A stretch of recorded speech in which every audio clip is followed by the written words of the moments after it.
ഇപ്പോൾ സോളാർ പരാതിക്കാരി നമുക്ക് ടെലിഫോൺ ലൈനിലുണ്ട്.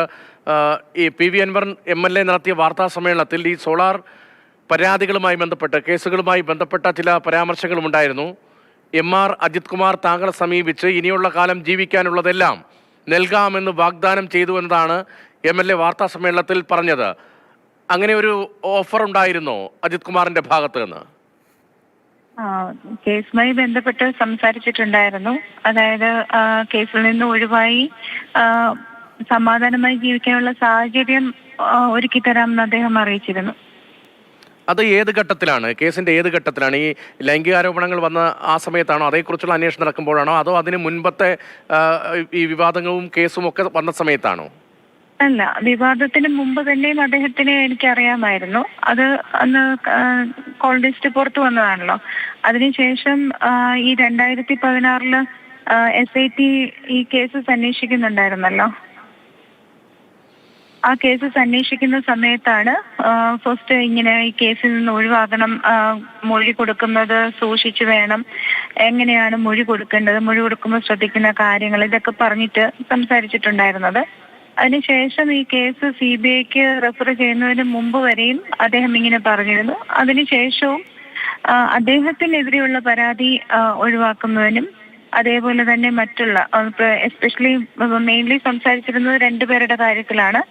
അപ്പൊ ആ കേസും ഒന്ന് ഒഴിവാക്കാൻ പറ്റുമോ, മൊഴി കൊടുക്കുമ്പം പോലീസിൽ നിന്ന് കൊടുത്ത മൊഴിയിൽ നിന്ന് വ്യത്യസ്തമായ മൊഴി കൊടുക്കണം എന്നാണ് അന്ന് സംസാരിച്ചിരുന്നത്.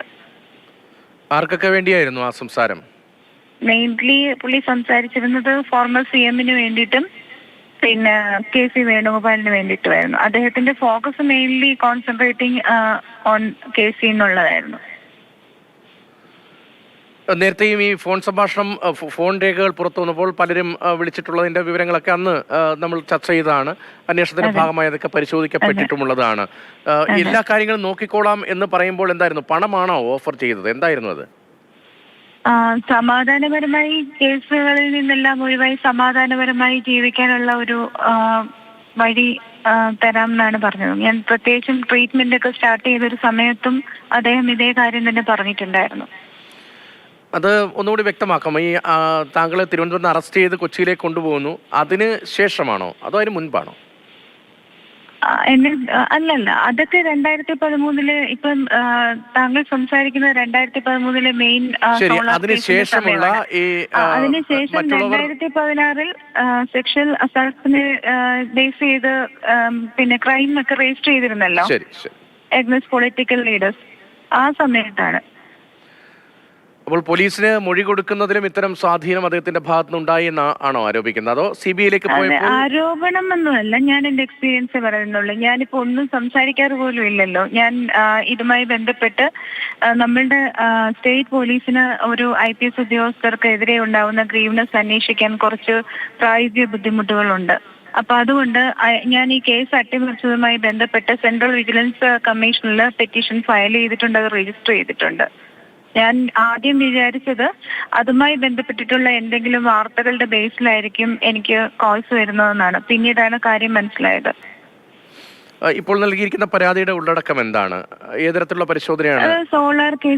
സോളാർ കേസ് അട്ടിമറിച്ചതുമായി ബന്ധപ്പെട്ട് IPS തലത്തിൽ നിന്നും അല്ലാതെ CBI ഓഫീസേഴ്സിന്റെ അവരുടെ മണ്ടയ്ക്കുണ്ടായ ഇൻഫ്ലുവൻസ് ബേസ് ചെയ്തും ആരൊക്കെയാണെന്ന് വ്യക്തമാക്കിക്കൊണ്ട് തന്നെ ഞാനൊരു പെറ്റീഷൻ ഇപ്പൊ ഒരു 7 months മുമ്പേ ഞാൻ സെൻട്രൽ ഏജൻസിക്ക് അയച്ചിരുന്നു. അവിടെ നിന്ന് അത് സെൻട്രൽ വിജിലൻസ് കമ്മീഷനിൽ രജിസ്റ്റർ ആയിട്ടുണ്ട്, എൻക്വയറി.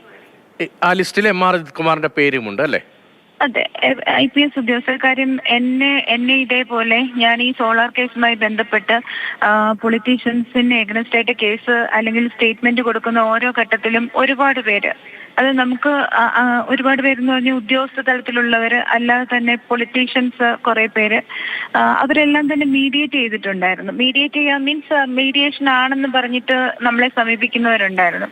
അവരൊക്കെ എങ്ങനെയാണെന്ന് പറഞ്ഞാൽ ഫസ്റ്റ് നമ്മുടെ അടുത്ത് സംസാരിക്കുന്നതായിട്ടും അല്ലെങ്കിൽ നമ്മുടെ അടുത്ത് സൗഹൃദമുണ്ടെന്ന് അവര് എതിർഭാഗത്തെ ബോധ്യപ്പെടുത്തി കൊടുക്കും. ബോധ്യപ്പെടുത്തി കൊടുത്തതിന് ശേഷം അവരിൽ നിന്ന് ബെനിഫിറ്റ്സുകൾ വാങ്ങിയിട്ട് അവര് എൻജോയ് ചെയ്യുന്നു. മറ്റുള്ളവര് വീണ്ടും ക്രെഡിബിലിറ്റി ഇല്ലാത്ത ഒരു സ്ത്രീയായിട്ട് അധപതിക്കുന്നു. അതാണ് ഇപ്പം നടക്കുന്നത്. പരാതി കൊടുക്കുന്നവരെല്ലാം തന്നെ ക്രെഡിബിലിറ്റി ഇല്ലാത്തവരായിട്ട് അധപതിക്കുന്ന ഒരു സിസ്റ്റത്തിലേക്ക്. ഒറ്റ കാര്യം കൂടി, ഈ IPS തലപ്പത്ത്, ഉന്നത പോലീസ് ഉദ്യോഗസ്ഥ തലപ്പത്ത് മറ്റാരൊക്കെയാണ് ഇത്തരത്തിൽ ഇടപെട്ടിട്ടുള്ളത്? ഈ ഇപ്പോൾ കൊടുത്തിരിക്കുന്ന പരാതിയിൽ ആരുടെയൊക്കെ പേരുകളാണ് അജിത് കുമാറിനൊപ്പം പറയുന്നത്? ഇല്ല, ഞാൻ എനിക്ക് പ്രത്യേകിച്ചും അതിനകത്ത് കണ്ടന്റ് പുറത്ത് കൊടുക്കരുതെന്ന് എനിക്ക് ലെറ്റർ വന്നിട്ടുള്ളതാണ്. കണ്ടന്റ് പുറത്തു പോകരുതെന്നുള്ളത്. അതുകൊണ്ട് തന്നെ അത് തീർത്തും നമ്മളുടെ രാജ്യത്തിന്റെ ഏറ്റവും ഉന്നതമായ പദവിയിലിരിക്കുന്ന ആൾക്കാരെ പറ്റിയിട്ടുള്ള അന്വേഷണം തീർത്തും നമുക്കിപ്പോൾ പുറത്തേക്ക് പറയാൻ പറ്റുന്ന അവസ്ഥയിലല്ല. അതുകൊണ്ട് മാത്രമാണ് പറയാത്തത്. ഞാൻ ആദ്യം വിചാരിച്ചത് വിജിലൻസ് കമ്മീഷനിൽ നിന്നുള്ള എന്തെങ്കിലും ലീക്കായിട്ടാണ് ഇങ്ങനെ ഒരു വാർത്ത പുറത്തേക്ക് വന്നതെന്നാണ്. ശരി, ഏതായാലും നന്ദി ഇത്രയും കാര്യങ്ങൾ വിശദീകരിച്ചതിന്.